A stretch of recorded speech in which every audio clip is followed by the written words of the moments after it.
YouTube channel. Today I have for you guys a review, and this is a review on a palette that I purchased over the holidays, probably the last palette that I purchased last year, and that is the Smashbox Double Exposure.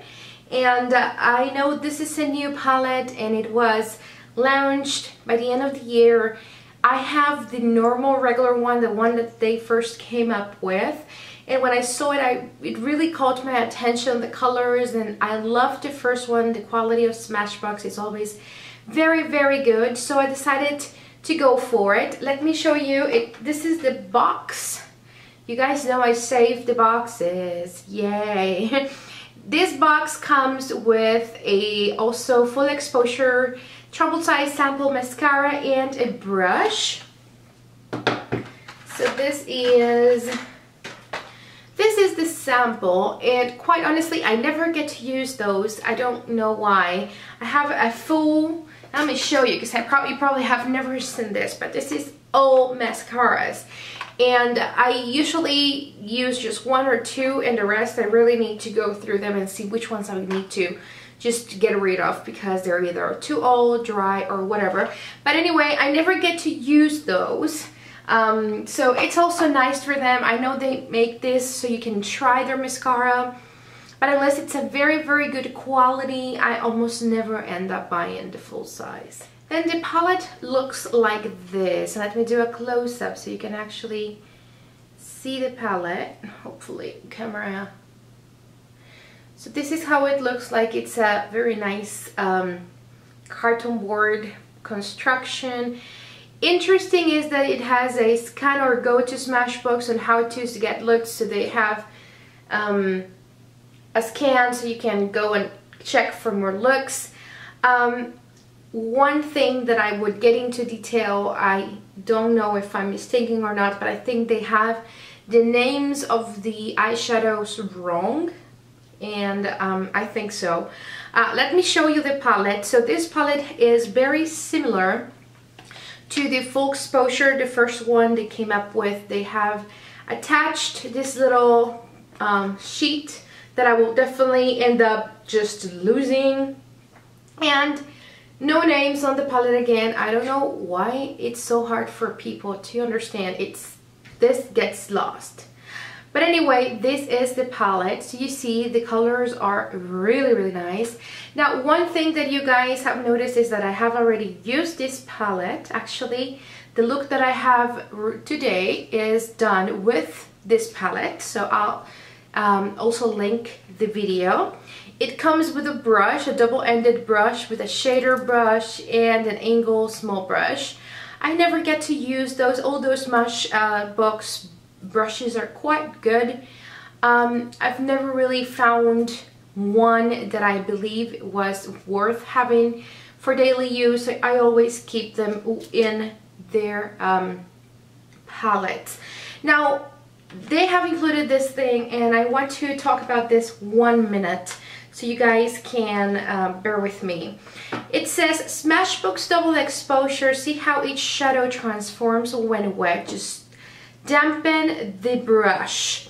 So let me show you for a minute. So they have included the names and in each color, and then they tell you when you wet the color what you should expect. So some of them will turn metallic, some of them will amps up vibrancy, some of them will get deeper, and I think that's pretty much the three effects, and some of them will add sparkle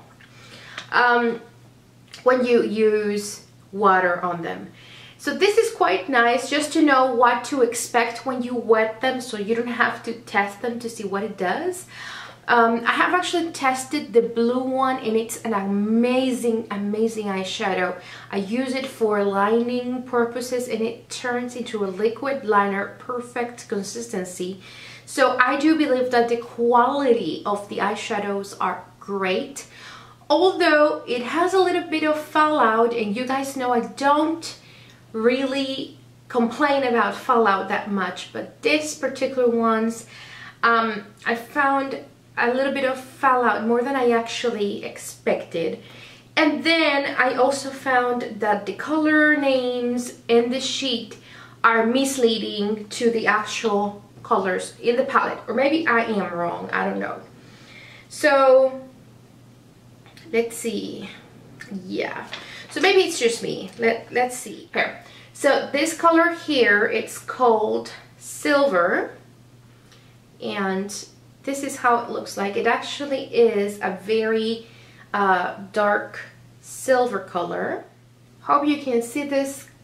Okay, there you go. Then you have Mauve, which is this one here, and as you see, it actually resembles a mauve color. Then you have in the description a name called Peony, which is this one here, but this is blank. So they have the colors wrong. This is blank, as you see. It's actually quite white. It's not completely white. It's more like a very light silver, and it comes into your lids silver, but it's not peony, and they have that wrong, or at least in my palette is wrong. And then I am assuming that the color next to it, it's peony. So I'm calling this peony because it looks like a pinky color. Then after peony, you have Quartz, and Quartz, let me look real quick. Quartz is this color over here. It's a very interesting golden color. Hopefully you can see it. It's kind of a highlighter color. Very, very nice. Then you have Flushed, and Flushed is this color over here. It is also a pink medium color. Very nice. And the last one is called Veiled. And Veiled is a cream color. And I don't know if you can actually see much of the swatches. Now let me show you swatches here of the first row.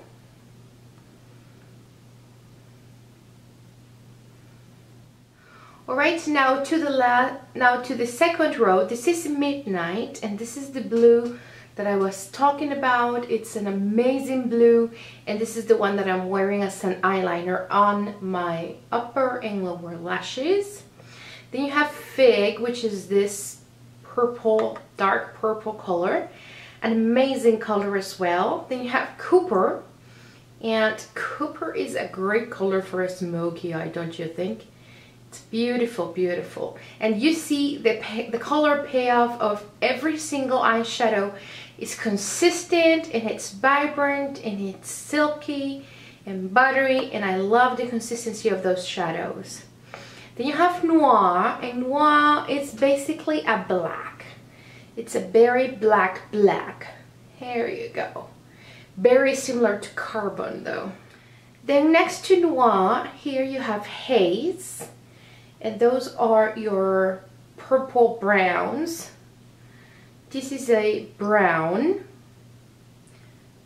Here you go. Then you have Temper, and Temper is definitely a matte brown as well. And the last one here is called Midnight. So here you have, they're kind of a mauve browns, and they all are gorgeous and spectacular. So now let me show you. This is a swatch of all of the palette, and from the blue to the last color towards my elbow, it's the second row. So first row, second row. So you see that the color payoff is consistent all across the palette. I am loving the consistency of these eyeshadows, and it's very similar to this packaging that they have put on for the first one, full exposure one. The only difference is that this one has a mixture of matte satins and shimmering metallic colors. It's not like the first one that they had one row of mattes and one row of shimmeries. It's not the case with this one. It's a completely different concept, I would say, but still great colors. I loved this palette in that specific matter. Now, I have to say, when I was working with it, I struggled so much finding a transition color. Specifically, if you try to use medium colors on your lid, there is nothing in between that you can actually use as a transition color, as a true transition color. So if you go for like these colors, there's no real transition color to me, in my personal opinion. They're missing a good transition color, like a medium brown, or yes, or a medium pink purple kind of thing. And then they have a highlight, which is this one. I think that if you were to use just this palette to put up together looks, it would be a little bit hard to use just this palette. This palette is more like go-to for specific colors, and then you would have to grab 1 or 2 colors for transition and highlight, for example. I struggled a little bit when putting together my makeup look today, just because I couldn't find a transition look because I didn't use light colors on my lower lid. I also think that the feature of having the option to wet every single shadow for a different look, it's a value add. I love wetting my eyeshadows. I love damping them and using them as eyeshadow liners, or for a very vibrant color payoff. It's always good to have that versatility, so I love that. Overall, I think it's a great palette to have. You won't be disappointed with the color payoff consistency and the product overall. Just bear in mind the transition color if it's not a big deal. I'm just picky. I like to always have a universal transition color that will work for every look in a palette, but this one doesn't have it. And again, there's just one highlight color. I don't think this white can be used as a highlight. It's way too bright, and I wouldn't use it for a highlight color. Aside of that, they included a black, which is very nice to have all the time, and this jewel tone over here is just amazing. I loved this blue and the purple as well, so you have 2 beautiful jewel tones to work with. So I don't think you'll be disappointed if you are looking for something different to add to your collection. It could get pricey, I have to say. It could be pricey, so bear in mind I'll put all the information down below so you'll be able to know how much it is, retail, and just think about if it's something that you would like to add to your collection. Alright guys, it is pretty much for this review. I hope you guys liked it. Let me know what you think. Please leave your comments down below. I really want to know, please help me. If you have this palette, let me know if you also have the misleading color name on the first row where the white is that I explained at the beginning of the video, or if it was just my palette. I don't know if it's just my palette, so I would love to know if you also have that misleading name change over there. Alright, so thank you so much for watching. I'll see you soon, and please don't forget to subscribe to my channel for more videos if you haven't already, to follow me on Twitter, Facebook, and Instagram for more information that I keep posting there, and I'll see you guys very soon. Take care. Bye.